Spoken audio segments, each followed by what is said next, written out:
احسن اقبال صاحب نے۔ احسن صاحب آپ کے وقت کا بہت شکریہ۔ احسن صاحب آپ لوگ تو کہہ رہے تھے کہ آپ لوگ پنجاب اسمبلی اور کے پی اسمبلی تحلیل کر دیں، پورے ملک میں الیکشن کھلوا دیں گے، تو خان صاحب نے آپ کی بات مان لی ہے، اب آپ کی حکمت عملی کیا ہوگی؟ جی ہم نے یہ کبھی نہیں کہا تھا کہ خان صاحب پنجاب اور کے پی اسمبلی تحلیل کر دیں گے تو ہم الیکشن کرا دیں گے۔ خان صاحب کو اگر اپنے پیر پہ کلہاڑا مارنے کا شوق ہے جو آج تک وہ کرتے آئے ہیں تو ہم انہیں ویلکم کہتے ہیں۔ ہم تو پنجاب میں ان کی حکومت ختم کرنے کے لیے نو کانفیڈنس موشن کی تیاریاں کر رہے تھے، تو اگر انہوں نے خود ہی اپنی حکومت ختم کر دی ہے تو اس سے بڑا دانشمندانہ اقدام کیا ہو سکتا ہے؟ تو احسن صاحب اب کیا پلان ہے آپ کا؟ چونکہ انہوں نے خود اعلان کر دیا ہے کہ وہ 23 دسمبر کو پنجاب کی اسمبلی بھی تحلیل کر دیں گے، کے پی کی بھی، تو اب کیا نو کانفیڈنس موشن آپ لوگ لے کے جائیں گے یا نہیں پھر اب؟ دیکھیے میں تو یہ کہہ رہا ہوں کہ انہوں نے 23 تاریخ تک کیوں مؤخر کیا ہے؟ اگر وہ واقعی سنجیدہ تھے تو آج کی تاریخ میں وہی اعلان کرتے کہ میں نے اسمبلیاں تحلیل کر دی ہیں اور میرے ساتھ وزیر اعلیٰ اسمبلی سائن کر کے آئے ہیں۔ وہ چاہتے یہ ہیں کہ مزید ان کی تھوڑی کوئی منت سماجت کی جائے کہ ایسا خان صاحب نہ کریں، خان صاحب اسمبلی رہنے دیں، توڑنا چاہتے ہیں بڑے شوق سے توڑیں اور میدان میں آئیں تو میدان میں ان کو ہم عبرتناک شکست دیں گے انشاءاللہ۔ تو احسن صاحب وہ تو کہہ رہے ہیں کہ 66% جو حلقے ہیں وہاں پر الیکشنز ہوں گے، جب استعفے آ جائیں گے اسمبلیاں تحلیل ہوں گی، تو پھر کیا وجہ باقی رہ جاتی ہے کہ آپ باقی اسمبلیوں میں بیٹھے رہیں اور جنرل الیکشنز نہ ہوں؟ پھر اس لیے کہ باقی اسمبلیاں خان صاحب کی یرغمال نہیں ہیں اور خان صاحب یہ پورے ملک کو یرغمال نہیں بنا سکتے۔ سندھ اور بلوچستان کے اندر جو تباہی آئی ہے 6 سے 8 مہینے تک تو وہاں تعمیر نو کا کام ہے۔ یہ پنجاب اور کے پی کا الیکشن تو نہیں، پورے ملک کا الیکشن ہے، اور میں سمجھتا ہوں کہ خان صاحب اس وقت سندھ اور بلوچستان کے عوام کے دکھ اور ان کے زخموں پہ نمک چھڑک رہے ہیں، ان سینسٹیوٹی شو کر رہے ہیں کہ اس وقت آدھا ملک جو ہے وہ تباہ ہو چکا ہے سیلاب کے ہاتھوں۔ ان لوگوں کے سر پہ چھت رکھنے کی ضرورت ہے، ان کی مدد کرنے کی ضرورت ہے، اور ان کو اپنی سیاست کی پڑی ہوئی ہے۔ لیکن اگر انہوں نے اپنی دونوں صوبوں میں حکومت ختم کی ہے تو ہمیں بڑی خوشی ہے، اور ہم تو یوم نجات منائیں گے کہ 2 صوبوں کو ان سے نجات ملی ہے، اور اگر الیکشن ہوتا ہے تو اس میں بھرپور حصہ لیں گے اور انہیں عبرتناک شکست دیں گے انشاءاللہ۔ لیکن احسن صاحب عمران خان صاحب نے آج یہ بھی کہا ہے کہ مجھے تو 3-4 سال کے بعد پتہ چلا کہ گورنمنٹ جو ہے وہ کیسے کی جاتی ہے۔ انہوں نے کہا کہ اس ملک کے تمام مسائل کا حل میرے پاس ہی ہے۔ تو کیا آپ سمجھتے ہیں کہ عمران خان صاحب جو ہے اس وقت سٹرونگ پوزیشن پر ہیں اور جو وہ چاہ رہے ہیں ویسا ہو رہا ہے، جو نیریٹو بنا رہے ہیں ویسے انہیں کامیابی مل رہی ہے اس میں؟ دیکھیے جو 3-4 سال انہوں نے اپرینٹس شپ پروگرام چلایا ہے اس میں ملک کی بنیادیں ہلا گئے ہیں، شپ کو تباہ کر گئے ہیں۔ پاکستان ان کی اپرینٹس شپ تو نہیں ہے کہ انہوں نے پاکستان پہ تجربے کر کے سیکھنا ہے۔ ان کی 4 سال کی اپرینٹس شپ پاکستان کو اتنی مہنگی پڑی ہے کہ اب پاکستان کے عوام مہنگائی، بے روزگاری اور غربت انہی کا عطا کردہ تحفہ بھگت رہے ہیں، اور اب ہم ان کی تباہ کاری جو ہے ان کو ہر روز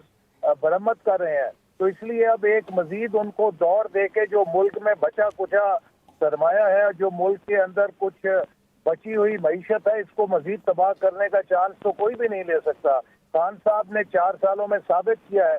صرف 2 چیزیں جانتے ہیں، ایک مخالفوں پہ جھوٹے مقدمے بنانے۔ آج ہائی کورٹ کا تفصیلی فیصلہ جاری ہوا ہے اور آپ نے جان لیا ہوگا کہ اس نے میرے خلاف جو کیس بنایا تھا، عمران نیازی نے جو میرے خلاف ڈاکو کے نعرے لگاتا تھا، ہائی کورٹ نے کہا ہے کہ یہ خود بددیانت آدمی تھا جس نے جھوٹے مقدمے بنائے، اور دوسرے نہایت بے شرمی کے ساتھ جو بیرونی تحفے تھے انہیں بیچنے کا کاروبار خان صاحب نے بڑی کامیابی کے ساتھ کیا۔ تو جھوٹے مقدمے اور تحفے بیچنے کے علاوہ انہوں نے سال میں تو کوئی کام نہیں کیا۔ لیکن احسن صاحب آپ تو کہہ رہے ہیں کہ عمران خان صاحب نے آپ پہ مقدمے بنائے، لیکن عمران خان صاحب یہ کہہ رہے ہیں کہ نیب بھی جنرل باجوہ چلا رہے تھے، وہ یہ فیصلہ کرتے تھے کس کو پکڑنا ہے کسے چھوڑنا ہے، انہوں نے حکومت گرانے کا ذمہ دار بھی جنرل باجوہ کو قرار دے دیا ہے۔ دیکھیے جنرل باجوہ نے تو میرے خلاف نعرے نہیں لگوائے تھے، عمران خان میرے خلاف ڈاکو کے نعرے لگواتا تھا اور جھوٹے مقدمے اس نے بنوائے، اور انشاءاللہ میں اس کے خلاف مقدمہ کروں گا اور اس کو کٹہرے میں کھڑا کروں گا جو اس نے جھوٹ کے ساتھ اس ملک میں نیب گردی کی۔ چیئرمین نیب جو جاوید اقبال ہے اس کو بلیک میل کر کے اس نے خاتون کے ذریعے ان کو اپنی انگلیوں پہ نچایا اور پورے ملک کا نظام تباہ کر دیا، افسروں کو ڈرایا، اور پورے ملک کے اندر جو انتظامی مشین ہے وہ مفلوج ہو کر رہ گئی، جس کی سزا پورے ملک نے کاٹی۔ تو یہ عمران خان تو پاکستان کی تباہی کا ذمہ دار ہے۔ اچھا احسن صاحب، جیسا کہ ابھی آپ تو یہ کہہ رہے ہیں کہ عمران خان اس ملک کی تباہی کا ذمہ دار ہے، اور معیشت کی اگر بات کی جائے اور سیاسی عدم استحکام کی اگر بات کی جائے تو یہ کافی عرصے سے اسی طرح کی صورتحال ہے۔ آپ نہیں سمجھتے کہ اس کو بہتری کی جانب جانا چاہیے، کوئی فیصلہ ہونا چاہیے؟ دیکھیے جب کوئی کسی کے ہاتھ پہ ضرب لگا کے ہڈی توڑتا ہے تو 1 سیکنڈ میں ہڈی ٹوٹ جاتی ہے، لیکن اس ہڈی کو ریپیئر کرنے کے لیے 4 مہینے پلستر باندھنا پڑتا ہے۔ تو عمران صاحب جو معیشت کو جھٹکے دے کر گئے ہیں، اس کے اثرات اگلے 10 سال قوم بھگتے گی۔ جو سی پیک کا اس نے کیا ہے، جو سرمایہ کاروں کا اعتماد اس نے تباہ کیا ہے، جو ہماری 5 سال کی محنت پہ پانی پھیرا ہے، کئی سال تک قوم عمران خان کی 2013-18 کی اس تباہ کاری کو، اس اناڑی پنے کو، اس حکومت چلانے کے سیکھنے کی اپرینٹس شپ کی قیمت ادا کرے گی۔ احسن صاحب، اب یہ بتائیے کہ اب نظر جو آ رہا ہے کہ اسمبلیاں تحلیل ہوں گی اگلے جمعے کو، اور ان دونوں اسمبلیوں میں پھر الیکشن بھی ہوگا۔ نواز شریف صاحب کی واپسی کا کیا پلان ہے، کہ پارٹی کیا سوچ رہی ہے؟ ان کے بغیر کیا آپ ان الیکشنز میں جانے کا ارادہ رکھتے ہیں؟